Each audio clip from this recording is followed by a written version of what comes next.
My name is Veronika Edali. I'm a CEO of a modest activewear brand, Fifth Generation Apparel, a content creator and photographer. I've been through the trenches of entrepreneurship and now I'm sharing my story. I'm here to empower and help you work towards your dreams. Whether that means becoming a successful entrepreneur, up-leveling your mindset, or creating impactful content online. I create educational and motivational videos full of practical advice for women who are ready to have more control over their lives and are looking to follow their true passion. If you're ready to learn, get inspired, then listen up, my friend. Hello everyone, welcome back to the show. I really hope you're doing well. Today I have an amazing guest because, well, all of my guests are amazing and she is just one of those amazing guests. I've actually reached out to her just a few days ago and we managed to make this happen very quickly, which I'm very grateful for. But without further ado, we have Avalon Rose here with us. She's a Muslim Revert, she's vegan and a PhD student. She creates lifestyle content on YouTube, Instagram, and TikTok around education, faith, and veganism. Thank you so much for being here, Avalon. How are you doing today? I'm doing good. Thank you so much for having me. I'm excited to be here. Me too. You can see how excited I am. But you are just like I am. You are a revert to Islam. And I really wanted to bring more Muslim reverts to the show so we can have a chat about their journeys and what they've been through and how they found themselves where they are today in life. So tell me a bit about your journey to Islam. Perfect. So it's a long story, but I'll kind of condense it. Pretty much like the main parts of it, I would say, is that I was raised Christian here in America. So that's, just like normal Christian family. I, had a pretty normal relationship with Christianity, I would say, except for the fact that I really didn't ever believe in the Trinity. That was the one thing that was like holding me back from really diving into my faith. Like I never really loved it. It was just kind of like, well, this is what my family does. So just went along with it for a long time. And it wasn't until I was like right in the middle of university when I was like 20 years old that I just decided, what, this is not, like, it's just not adding up for me, it's just not working. And I was also just sick of the church itself and the people in the church and the hypocrisy. Like it was just so many things compiling. And I think that for a lot of college students, they turn away from religion in general. So it was just a time in my life where I was like, this isn't working. I don't believe in this. And I'm not going to do this anymore. So for 2 years, I was kind of an atheist, agnostic, like not really sure. But at some point during that time, I was an atheist. I didn't believe in God. And then by the end of that, when I was graduating from my undergrad, that's when I started really to realize I do still believe in God. It was just the issue was Christianity. And so there's so many things that led me to that conclusion. But I started to realize, what, I do believe in God. I'm not an atheist. And I also don't want to just do nothing about it. Like, well, I believe in God, but that's it. Like I wanted to have something to pursue like having a relationship with God and understanding that better. And really Islam was the only one that made sense to me. The more I found out about it, the more I loved it. I feel like so many reverts experience that, like really starting to research about Islam. And the more you find out, the more you're like, yes, like this totally makes sense. This is like the perfect fit for me. So yeah, it was just like that. Like the more I learned about it, the more I was like, yeah, this is definitely the right fit. And I ended up taking my Shahada almost 2 years ago on March 13th of 2020. So right at the start of the pandemic in the US, which is a crazy time. But yeah, it was about 2 years ago now. Oh, wow. Mashallah. What an amazing story. I just want to find out more about how you got introduced to Islam. What was that, how did you come across Islam? What made you want to look into it in the first place? Right. So for me, especially growing up in Southern California in Los Angeles, like it was not like I didn't come from a background where like I'd never heard of Islam. You know what I mean? Because I know some people convert and they're from a place where like they have never met a Muslim, never knew anything about it. That was not the case for me at all. Like I think probably the first Muslim friends I had were when I was a kid. So I've always been around Islam and like every culture, every religion in Southern California, that's just kind of how it is. And I started being like closer with Muslim, like having more like I guess, close Muslim friends in like high school, I would say, and in college as well. And I feel like part of the reason that I really ended up like finding more out about Islam was when I was during like that phase, I was like, you know what, I do believe in God, that I was dating a Muslim guy. And so obviously we were dating, so it wasn't like the right situation. But because he was there, I could ask him questions. And like, I didn't really find out much from him, to be honest, because again, he wasn't very like, he was pretty much the same way I was about Christianity. It's just like, well, my parents do it. You know what I mean? Like a lot of people are that way. But because he was there, it was kind of top of mind, I would say. And it was not the first time at all that I had been introduced to Islam, but especially just being with him, it was like I could just go to him immediately and ask questions. So that was definitely part of it. But yeah, to say like when I got introduced to Islam, it would be hard to say, like, because I feel like it was never a new idea to me. Thank you so much for sharing that insight. Well, how has Islam changed your life since you converted? It's been a couple of years now.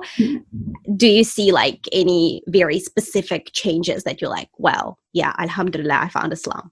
Yeah, I feel like that every day, honestly, alhamdulillah. And like, I feel like the easy answer is like, it's changed everything. But in terms of like specific things, I would say definitely like my interests and just my like mindset has changed. Like, and not interest in terms of like who I am necessarily, but interest in terms of like what I do with my time. I would say that's like a huge thing that's changed, is that I don't feel the need to, like before Islam, like I would, you know, just like anyone else, would drink and smoke and do whatever, just, you know, just a typical college student. And I don't even think about those things now. I don't like want to do those things at all. I just see that as a waste of my time. So that was a huge change, is that I feel like I've matured a lot and I really value my time and I do better things with my time that actually benefit me.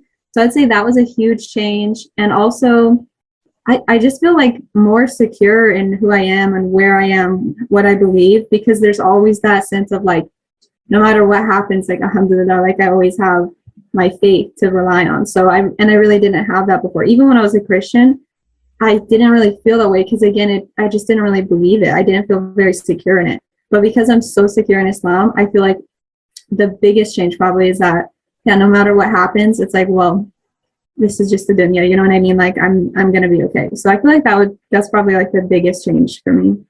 Oh, well, this is so relatable. I keep nodding my head because I've been through that. I've experienced that as well. This is so relatable. Oh, I'm enjoying this so much.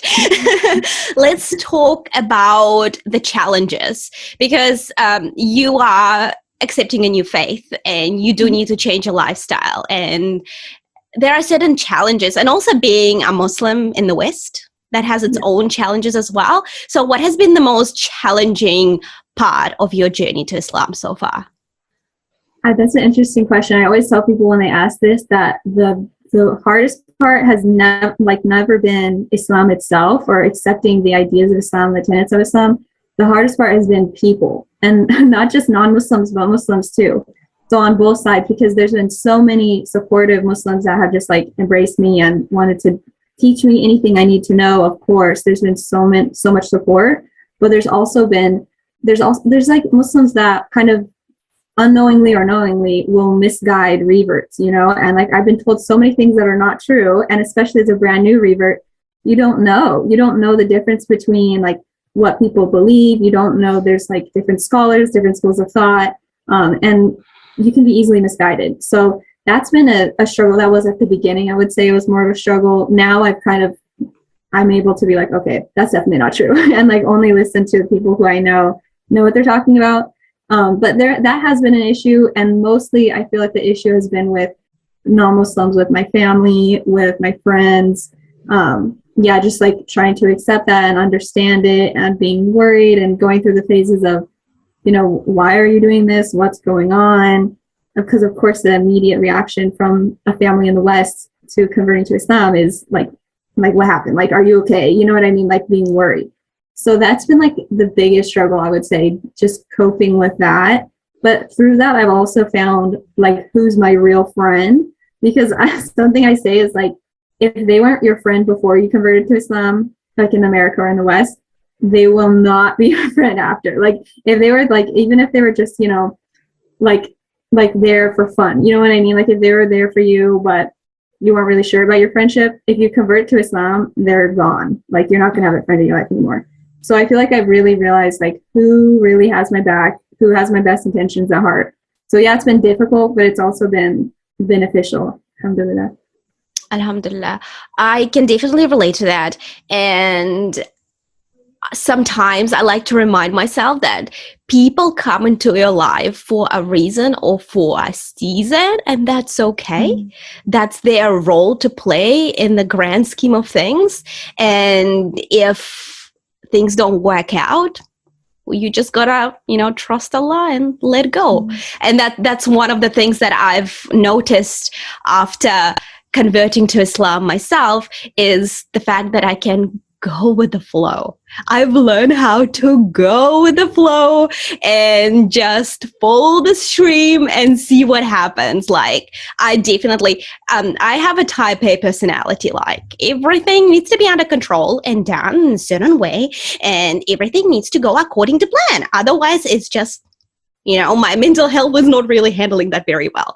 So this is, an overachiever kind of personality trait, and I blame my primary school teachers for it. But after accepting Islam, I've learned how to let go and go with the flow and really take the life events as they come and choose very carefully how I react to things. And then, once again, just the ability to move on and just focus on what Allah has in store for me. And I feel like we're on the same page here. Yeah, that is so relatable. That's something I've found as well, is that you really learn to roll with the punches, because like so many crazy things are going to happen to you after you convert, good and bad, that it's like you really do learn to just, this is how life goes. Like I just have to deal with it. I feel like it's so much easier to deal with things now as a Muslim. And when you look back on the series of events that unfolds in your life, when you look back after going through that and you see why you had to go through that, it just happens every time. I've never been through a hardship in my life where later down the line I look back on it and I be like, oh wow, that was pointless. That would never happen. Be like, oh yeah, I've learned this lesson and I am a better, stronger me today. Alhamdulillah. Alhamdulillah, that's so true. That it's always a lesson, but even if you don't see it during you never see it during the time, but then afterwards, that's when you realize it. That's so true. So let's move on to the next question that I have prepared for you. So how does being a Muslim hijabi woman in the West impact your day-to-day life? Again, easy answer is like in every way. I think like the most practical difference is, like I haven't had people coming up and saying crazy things to me. Like I kind of expected that. I feel like a lot of reverts expect that you're going to experience like extreme discrimination immediately after converting. And I think a lot of us don't experience that right away. Like it's not as bad as we thought. But I think like on a daily basis, the biggest difference is that like it's really an internal one for me, which is like I'm a lot more mindful of my actions, of where I go, how I speak, of what I do, because I always think like, again, in LA, there's a lot of Muslims, there's a lot of everyone, but there's always the chance that I'm the first Muslim somebody has met or interacted with. Or there's just a chance that even if they've interacted with Muslims before, if you're a hijabi, you're going to stick out a lot more in their mind, as it's a lot more salient that like, oh, that person's clearly Muslim. So I really try to like think about that when I'm out and remember that I am a representative of Islam, even if it's not fair, kind of that, most men aren't going to wear like a skull cap and throw it and everything, you know what I mean? So like you can be a Muslim guy and nobody knows, even if you're really practicing. Yeah. So it sucks. Like it's not really like fair in that way, I guess, because obviously we're the representative, but it also does keep me in check and remind me I need to behave properly, if that makes sense. Not that I was doing crazy stuff before, but I need to make a good impression on people because I'm representing my faith and it's such a beautiful faith and I don't want to give the wrong impression. So I would say that's the biggest difference for me and just being a hijabi now. Yeah, I also feel like, hijab. Well, let's dive on the topic of hijab, because when you have a hijab, you have that daily reminder. every time you look at yourself in the mirror and you're wearing the hijab, you're like, well, I have to make sure I follow through on my values because of how people perceive me as a Muslim hijabi woman, especially living in the West. I really liked how you mentioned, you might be the first Muslim that people come across with, and you gotta make a good impression, like the stakes are high. And just because you never know that your interaction with somebody might actually lead them towards Islam. So it's always important to kind of really watch yourself. So yeah, it's amazing. And my hijab also like stops me from like getting into heated arguments with people, especially on social media. Be like, well, let's just see and evaluate, even though I might be hurt by a certain comment or a certain interaction. Me reacting a certain way will kind of show my true colors. So I need to make sure I watch myself, because that will be a difference between the person who is trying to hurt me and me. I hope that makes sense. Yeah. No, it definitely does. And that's something I've realized too with social media is I've learned to take a step away when there's like too many comments and things like that, because either I'm going to get mad and respond to it, or I can just ignore it. And sometimes it needs to be addressed, and just like, you need to like address the issue because maybe it's a big misconception or something. But I've learned to do that from afar now rather than trying to talk to the individual person, because more times than not, it's just not going to go anywhere, because they're not there to learn. They're there to complain, because if people were there to learn, they'd ask a respectful question. But when they come onto your page and they're just saying disrespectful things, they don't care to learn. They don't want to learn. So I've realized to not even, I just have to really distance myself, because it's so hard not to respond to these people. But I learned to distance myself, because it's like, if you don't have something good to say, don't say it at all. Like, that's something I feel like every religion says, and in Islam as well. Even non-religious people, I think, can agree. It's like, there's no reason to use that kind of language and to get mad. So that has changed for me as well, that it's like, I'm not just me as an individual now, like I'm representing something. Mm-hmm. And I remember even like in jobs in the past, they would say that like when you have your uniform on and you leave the job, people know you work there. So they're going to think about that. And I never really took that seriously, because it's like, well, whatever, I work at this fast food place, like, doesn't really mean much to me. But as a Muslim, it's like that times a million. Like, this is your faith you represent. And like you said, somebody could be led to Islam by your actions. So yeah, that's been the biggest change. Yeah. That's amazing. How do you feel when people approach you and ask you about your hijab or Islam? Right. So usually I feel like when people approach me, it's usually about the hijab. Because of course that's the thing everybody wants to talk about. Everyone's like obsessed with why you have to cover up. And it definitely depends on how they approach it, how they ask it, because I've had friends or even just strangers ask like genuine questions, like not out of not trying to come from a bad place or trying to put me down or say something about Islam. Like, they're genuinely curious, or just being nice and saying, I like how your hijab looks. And of course that always makes my day. Or just if they're curious and like, why do you cover, it's a new idea to me. I love to talk about hijab in that context, when people are kind of like I mentioned earlier, when they're like genuinely curious and want to learn and they're respectful. That makes me feel great. I love when people approach me with questions. But sometimes people will either approach with like questions not in good faith, like, why are you oppressed or something. It's like, how do I answer such a question? Like something crazy like that. Or they'll just be disrespectful, or like want to bring up the hijab in a disrespectful way. And that definitely makes me feel singled out. It doesn't make me feel good at all. Like, I think as a white woman in America, I've never experienced feeling different based on how I look or my faith or anything. Obviously, like, I grew up white Christian American in America. Like, that's the most normal thing you could be, like, I never stepped out in any way. So that's been a very new feeling of feeling like, oh, that person's like discriminating against me, like, I've never experienced that. So it's very interesting. It's a very humbling experience, but yeah, it's not fun when people point it out or they're, critical. Yeah. Very humbling experience. Yeah. Very It really humbling. brings you down a And notch. yes. And it also gives you a bit of perspective on how, other like minorities feel. Even though as a white woman, you'll never fully understand, even being a hijabi and all of that stuff. You will never fully get it, but it just gives you a glimpse, and it's not pretty. Yeah, exactly. That's what I always tell people. Like, if I wanted to take my hijab off, I could easily. Like, if I ever felt threatened, and something happened in the country and I didn't want to wear it anymore, I could easily take it off.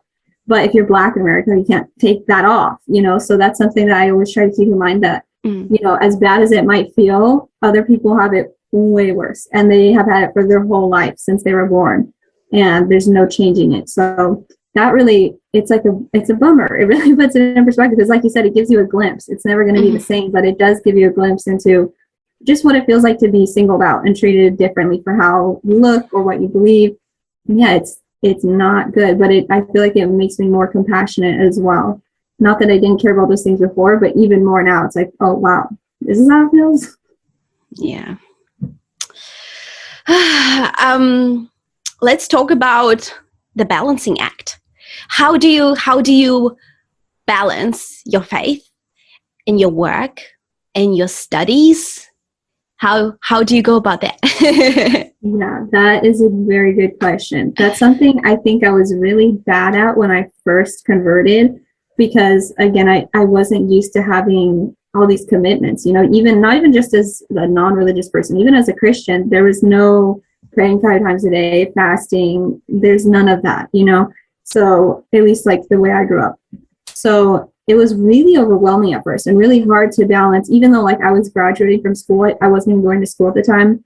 Just balancing my part-time job and my faith was hard enough, let alone now as a PhD student, part-time job, and my faith. And I think the biggest things that have like helped me balance them, and like I've kind of learned, is I feel like more than anything, just becoming more secure in my faith and like developing my identity as a Muslim has helped, because the more I learn about Islam and the more, dedicated I become to Islam, the more I realize these are non-negotiables. Like praying, I feel like that's like the biggest thing we have to balance, just because it's 5 times a day and it requires wudu, and like, it takes a little bit of time. So that's really been something that I've realized I can't negotiate on this. Like I can't just go to my job and, oh, I'm going to miss it, but, I wasn't looking at the clock or whatever. Because it's like, I know what time it's going to be. Like, I know what time I'm going to be at work. I need to plan for it.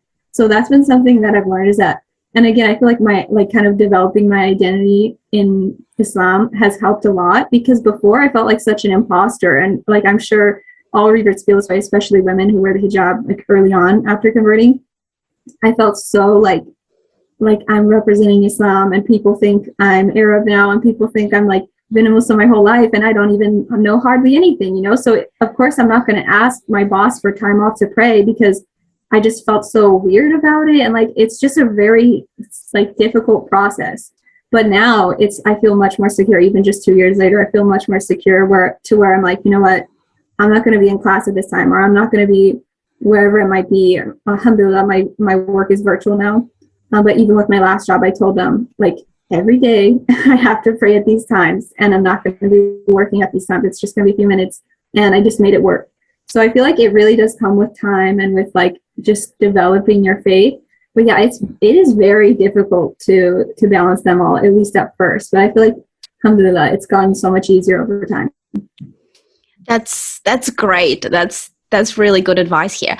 I just wanted to ask you one thing. I've been Muslim for 9 years, and I went through the early stages of my journey to Islam.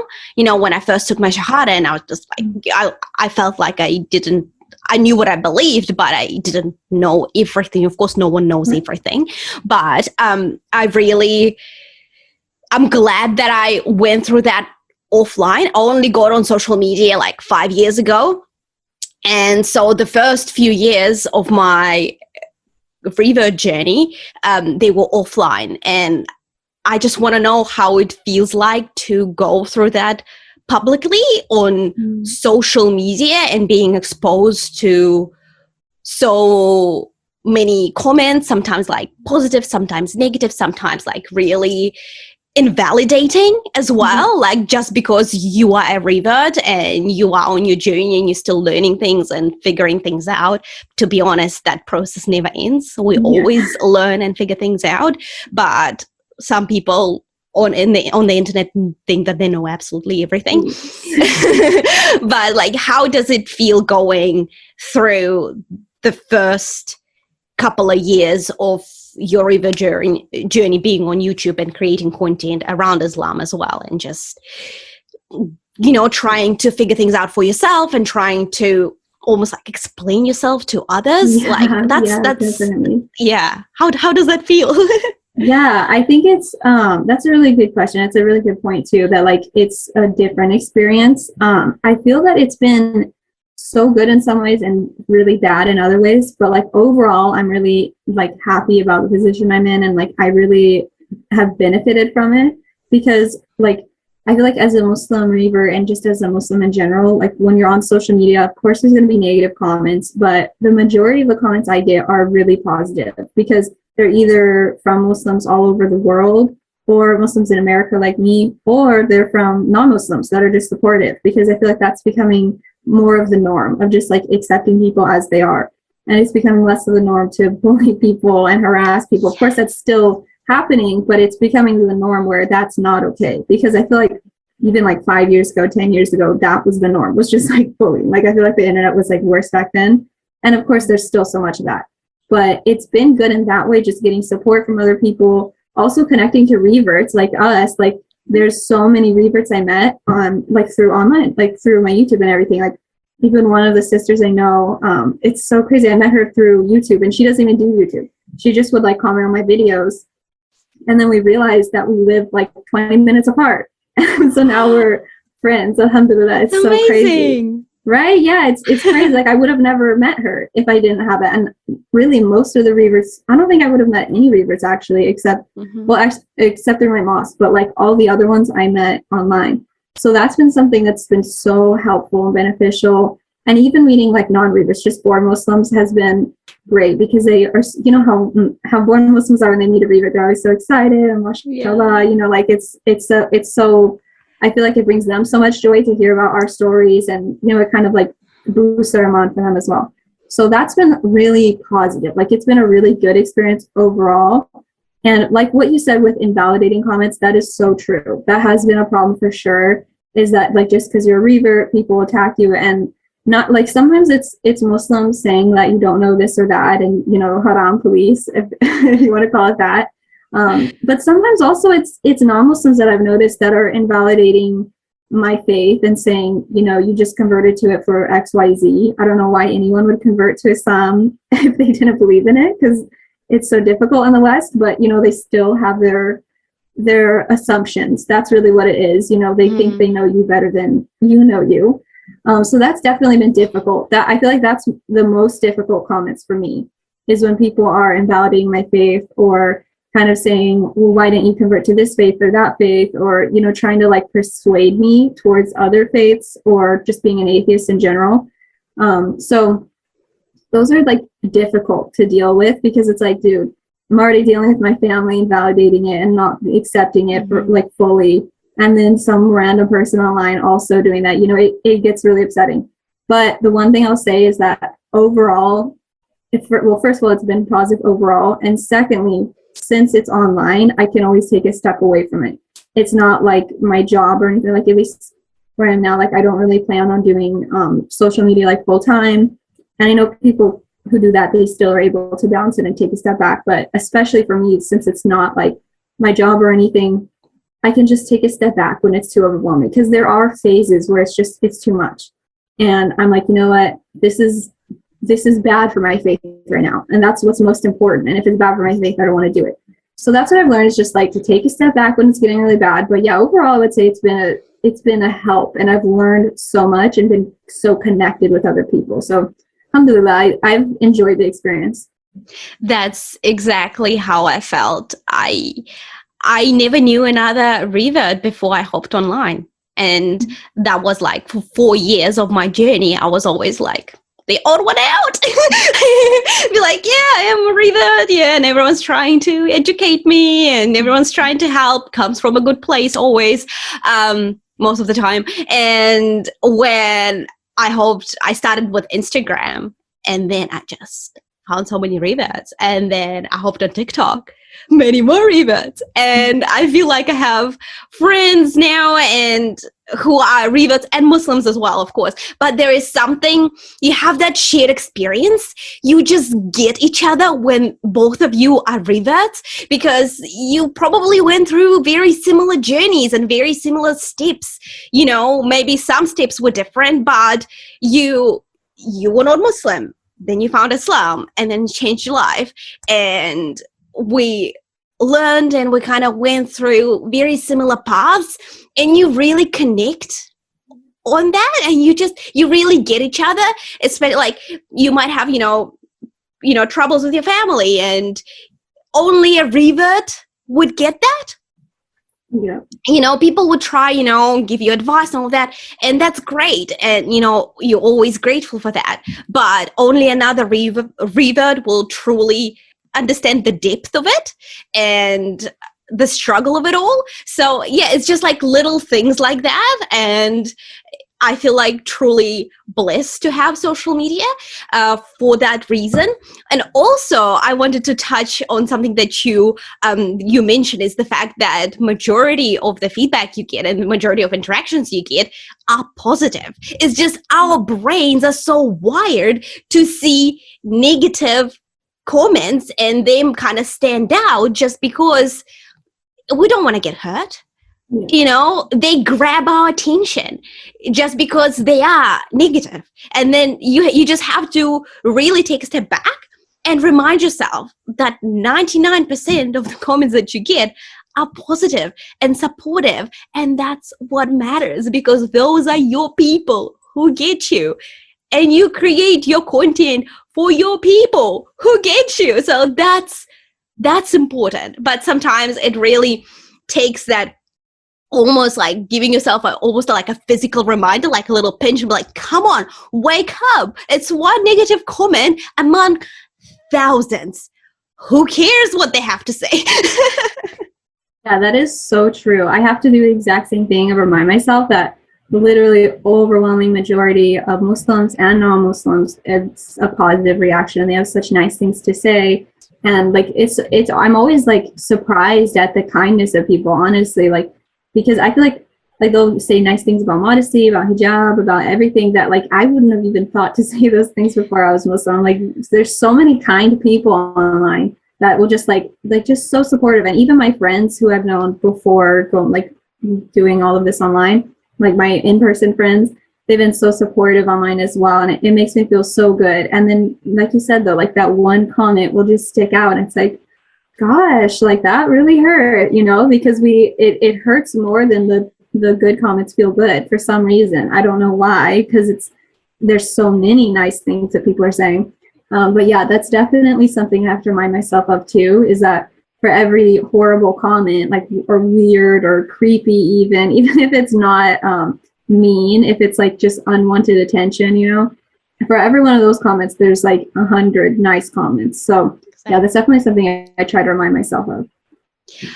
So what would you say to someone who wants to convert to Islam, but they might be a little bit worried about what others may think? For example, their family, they might be on the verge of converting to Islam. What would be your number one advice to them? Yeah, so that's definitely a concern, I know, for really every revert. I know that's definitely a concern for really every revert. I feel like first and foremost, like, what is my family going to think? How are they going to react? Even if they're non-religious, like they're gonna have bad thoughts about it.